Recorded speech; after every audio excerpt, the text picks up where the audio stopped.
So hello दोस्तों, इस video में हम देखते हैं इंपॉर्टेंट रिएक्शन। इंपॉर्टेंट जो रिएक्शन होती है वो क्लास 11th और 12th दोनों के लिए होते हैं। तो दोस्तों, अगर आपके एग्जाम में ये रिएक्शन आ जाती है तो आप आसानी से इसको सॉल्व कर सकते हैं। तो दोस्तों, आपको वीडियो लास्ट तक जरूर देखना है। चलिए अपन वीडियो को स्टार्ट करते हैं।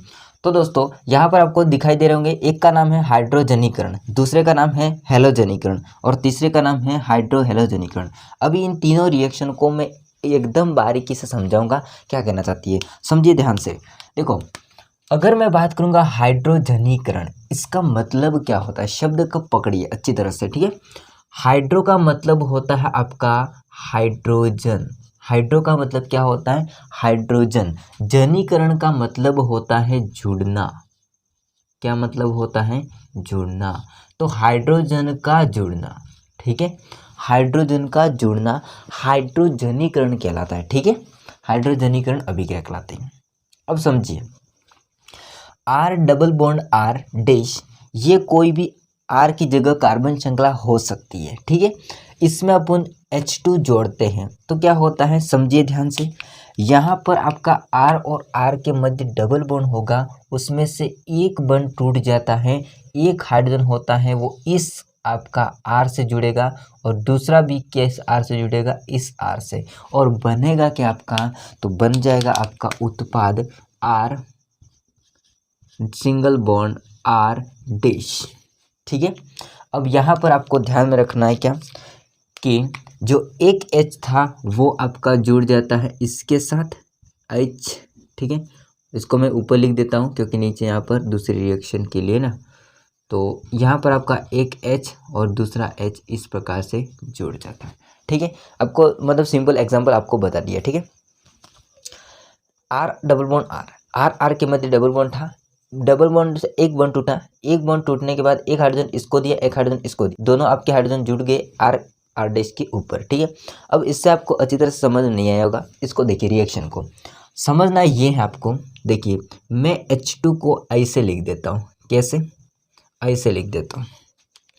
मैं H2 को ऐसे लिखता हूँ, H सिंगल बॉन्ड H2 ही है आपका, लेकिन H के रूप में लिखा है, ठीक है। अब देखो ध्यान से, CH2 डबल बॉन्ड CH2, इसमें होता क्या, इसको समझना है ध्यान से। आपको क्या होता है, देखो, कार्बन और कार्बन के मध्य डबल बॉन्ड में से एक बॉन्ड टूटता है, ठीक है, और हाइड्रोजन हाइड्रोजन के मध्य बॉन्ड टूटता है, तो एक हाइड्रोजन आपका इस कार्बन से जाके जुड़ेगा, एक हाइड्रोजन आपका इस कार्बन से जाके जुड़ेगा। समझ में आ रहा होगा आपको। यहाँ पर CH2 देखो ध्यान से, CH2 सिंगल बॉन्ड हो गया डबल से और CH2। अब ये होता क्या, इसको समझिए। एक बॉन्ड टूटा, इसका भी इलेक्ट्रॉन फ्री हुआ, इसका भी इलेक्ट्रॉन फ्री हुआ। हाइड्रोजन हाइड्रोजन के मध्य बॉन्ड टूटता तो हाइड्रोजन का इलेक्ट्रॉन फ्री हुआ, उस हाइड्रोजन का भी इलेक्ट्रॉन फ्री हुआ। ये हाइड्रोजन इसके साथ जुड़ गया तो यहाँ पर आपका जुड़ जाता है H, ठीक है, और ये हाइड्रोजन आपका इसके साथ जुड़ेगा तो ये जुड़ जाएगा इधर, ठीक है। अब इसका नाम क्या हो जाएगा, तो देखो, कार्बन और कार्बन के मध्य सिंगल बॉन्ड है और सिंगल बॉन्ड है प्लस दो कार्बन है, तो इसलिए इसका नाम हो जाता है एल्केन, और यहाँ पर इसका अगर देखा जाए रियल नेम तो हो जाता है एथेन। क्या हो जाता है, एथेन, ठीक है। रियल नेम मतलब कितने कार्बन के लिए होता है वो। एल्केन हालांकि कैटेगरी होती है, ठीक है। आपको पहली रिएक्शन एकदम झकास हो गई होगी, कैसे, देखिए समझिए। हाइड्रोजनीकरण नाम से क्लियर है, हाइड्रोजनीकरण हाइड्रोजन का जोड़ना। जैसे डबल बॉन्ड होता है किसी कार्बन कार्बन के मध्य, या ट्रिपल बॉन्ड होता है तो भी आप जोड़ सकते हैं, ठीक है। तो यहाँ पर आपका एक हाइड्रोजन इसको देंगे, बॉन्ड टूटने के बाद एक हाइड्रोजन इसको देंगे और आपका बन जाता है लास्ट एल्केन, ठीक है। इसमें भी आपको आर आर, देखो आर का मतलब क्या होता है कि जो आर होगा उस पर कोई ना कोई कार्बन श्रृंखला होगी, तो आर यहाँ पर क्या होता है, कार्बन श्रृंखला के लिए, ठीक है। इसकी जगह अपन कार्बन श्रृंखला को लिख सकते हैं, ठीक है, आर की जगह हम। अगली रिएक्शन का नाम हो जाता है हेलोजनीकरण। नाम से क्लियर है, हेलोजनीकरण। हेलोजन का मतलब क्या होता है, X, और X की जगह आपके हो सकते हैं फ्लोरीन, क्लोरीन, ठीक है। इसके बाद होता है ब्रोमीन, आयोडीन, ये हो सकते हैं हेलोजन, है ना। तो हेलोजन और जनीकरण का मतलब क्या होता है, जुड़ना, तो हेलोजन का जुड़ना, हैलोजनीकरण अभिक्रिया कहते हैं। हाँ, एक बात मैं भूल गया हूँ, वो लिख देता हूँ यहाँ पर।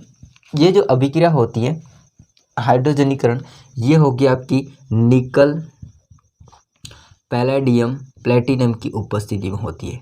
ठीक है, निकल पैलेडियम प्लेटिनम की उपस्थिति में होती है। पी लिखा हुआ है ना, वापस लिख देता हूँ पी।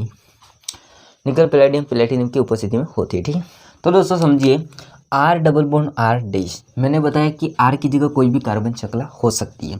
तो यहाँ पर कार्बन और कार्बन के मध्य क्या है, डबल बॉन्ड है, एक बॉन्ड टूटेगा। यहाँ पर आपका है हेलोजन जो कि Cl है, Cl है 2। अब इसमें Cl और Cl के मध्य बॉन्ड टूटेगा, ऐसे Cl और Cl के मध्य बॉन्ड टूटेगा। तो एक Cl होता है वो आपका जुड़ जाता है इस R से, और एक आपका Cl होता है वो इस R से जुड़ जाता है। ठीक है, ये R डैश और ये R है। तो आपका बनेगा क्या उत्पाद, R single bond R dash, और इससे भी आपका जुड़ गया है Cl और इससे भी जुड़ गया है Cl। ठीक है, अब इसको अपन एग्जाम्पल के थ्रू समझते क्या कहना चाहती है अभिक्रिया। ठीक है, देखो ध्यान से, यहाँ पर वापस अपन क्या ले लेते हैं, इस Cl को लेता हूँ मैं, Cl को ऊपर लिख देता हूँ, ये भाई सब Cl है और ये भी Cl है।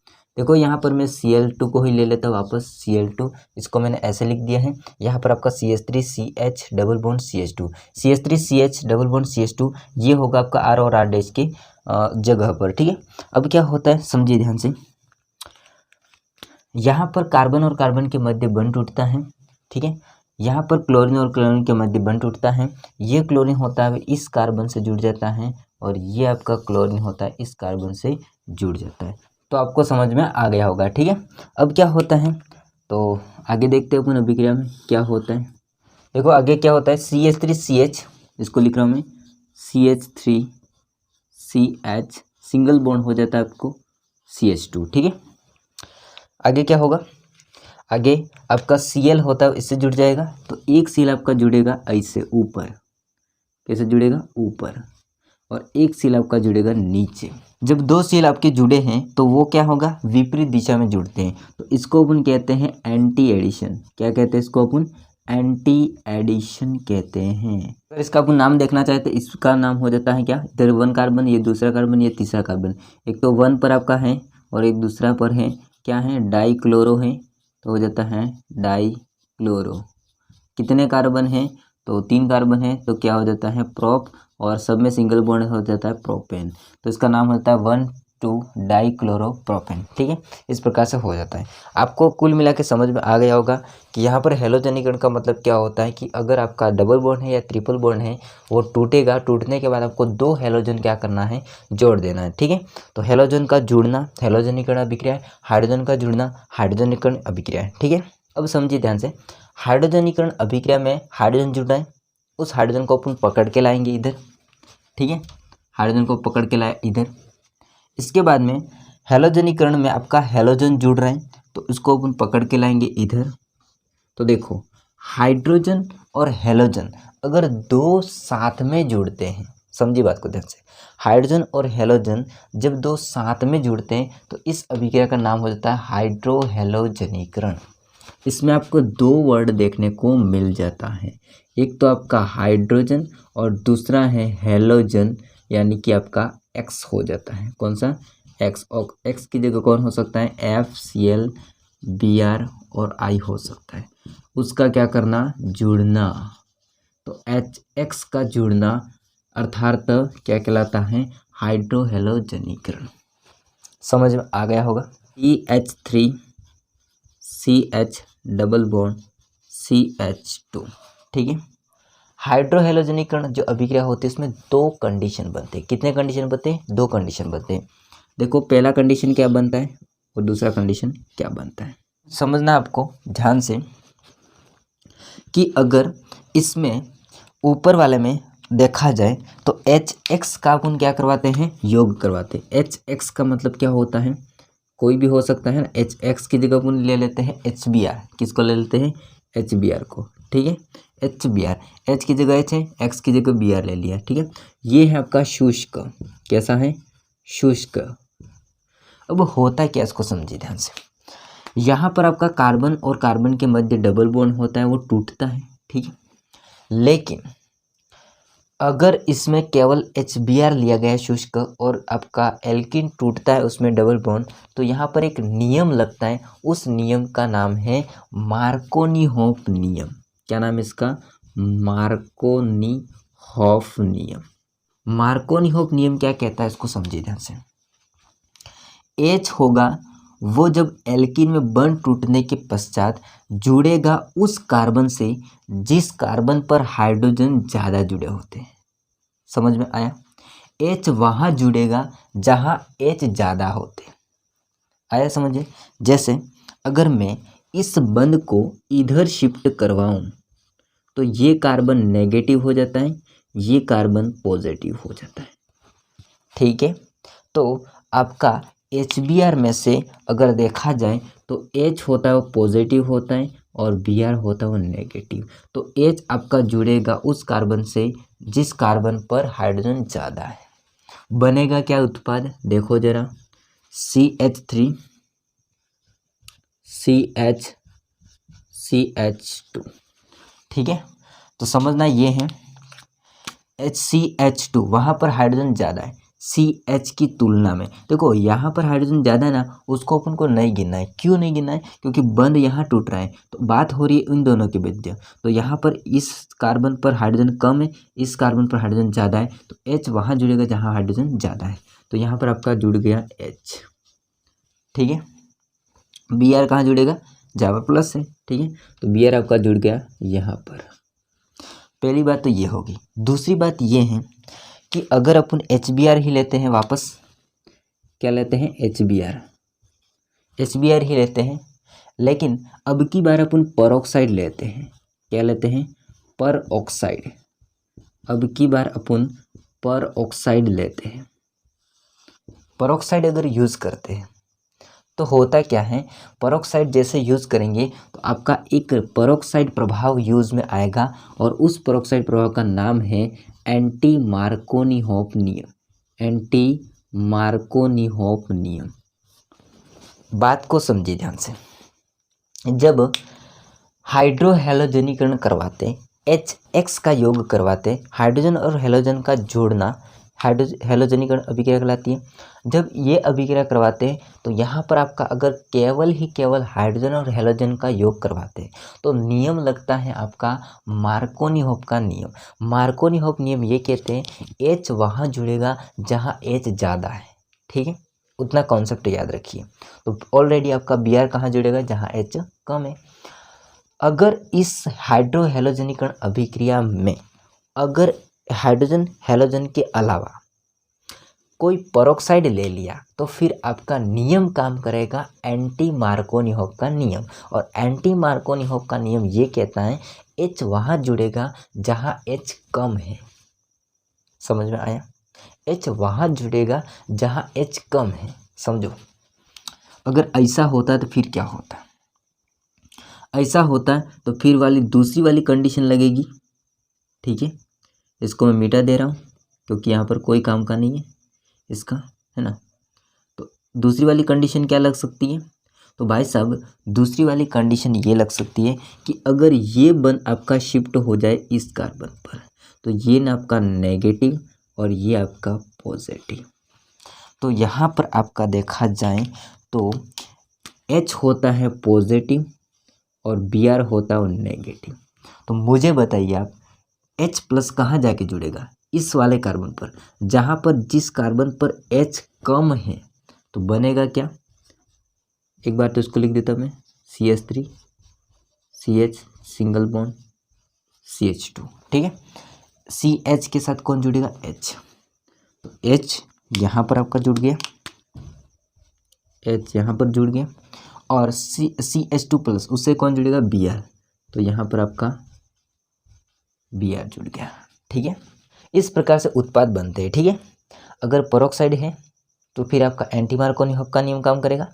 अगर केवल आपका हाइड्रोजन हेलोजन है शुष्क में तो मार्कोनी-हॉफ का नियम काम करेगा। और अपने अपने ये फायदे उठा रहे कैसे?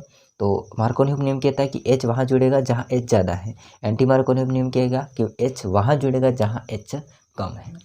अब इसके अनुसार देखा जाए तो उत्पाद सही कौन सा है? इसके अनुसार अगर देखा जाए, इन दोनों नियमों के अनुसार अभी अपन देखेंगे तो उत्पाद सही कौन सा है। तो समझिए ध्यान से, इसका अगर नाम देखना चाहेंगे तो 1 कार्बन, 2 कार्बन और 3 कार्बन। दूसरे कार्बन आपके पास जुड़ा हुआ है Br, तो अपन लिखेंगे 2 ब्रोमो। कितने कार्बन है? 3, तो हो जाता है 3 के लिए प्रोप, और सिंगल बॉन्ड है सब में तो हो जाता है प्रोपेन। तो इसका नाम होगा 2 ब्रोमो प्रोपेन। किसका? इसका। इधर देखो 1 2 3, कौन से कार्बन पर आपका Br है? पहले कार्बन पर, तो इसका नाम क्या होगा? 1 ब्रोमो, ठीक है। और 3 कार्बन है तो प्रोपेन, सिंगल बॉन्ड है तो प्रोपेन, ठीक है। एंटी मार्कोनियोव नियम के अनुसार अगर देखा जाए तो 1 ब्रोमो प्रोपेन बनता है, लेकिन मार्कोनियोव नियम के अनुसार देखा जाए तो 2 ब्रोमो प्रोपेन बनता है। तो यहाँ पर आपका जो अस्थायी उत्पाद होगा वो होगा 2 ब्रोमो प्रोपेन। समझे बात को ध्यान से? तो ये आपका बनता है 80%, ये आपका बनता है 20%, ठीक है। तो कम मात्रा में ये बनता है और ये ज़्यादा मात्रा में बनता है। तो आई होप को तीनों रिएक्शन समझ में आ गई होगी। वापस एक बार रिवाइज करवा देता हूँ मैं, देखिए ध्यान से। अगर आपका हाइड्रोजनीकरण है तो उसमें केवल हाइड्रोजन जुड़ेंगे, डबल बॉन्ड टूटेगा, हाइड्रोजन जुड़ेंगे, ठीक है। हैलोजनीकरण में देखा जाए डबल बॉन्ड टूटेंगे, केवल हैलोजन जुड़ेंगे। अगर हाइड्रोजन जुड़ रहा है उसमें से एक हाइड्रोजन और हैलोजन जुड़ा है उसमें से आपका एक हैलोजन, अगर देखा जाए तो हाइड्रोजन और हैलोजन अगर दोनों साथ में जुड़ते हैं तो उस अभिक्रिया का नाम हो जाता है हाइड्रोहैलोजनीकरण। और हाइड्रोहैलोजनीकरण जो होता है उसमें 2 नियम काम करते हैं, मार्कोनियोव का नियम, एंटी मार्कोनियोव का नियम। मार्कोनियोव का नियम तब लगता है केवल हाइड्रोजन हैलोजन होगा, ठीक, उसका योग हो रहा है। एंटी मार्कोनियोव नियम तब लगता है जब अपन पेरोक्साइड की उपस्थिति में हाइड्रोजन और हैलोजन का योग करवा रहे हो, ठीक है। तो आई होप को ये वीडियो अच्छा लगा। वीडियो को लाइक कीजिए, चैनल को सब्सक्राइब नहीं किया तो कर देना। सो दोस्तों मिलते हैं नेक्स्ट वीडियो। तो बाय, जय हिंद, वंदे मातरम। इसका स्क्रीनशॉट ले लेना, ठीक है।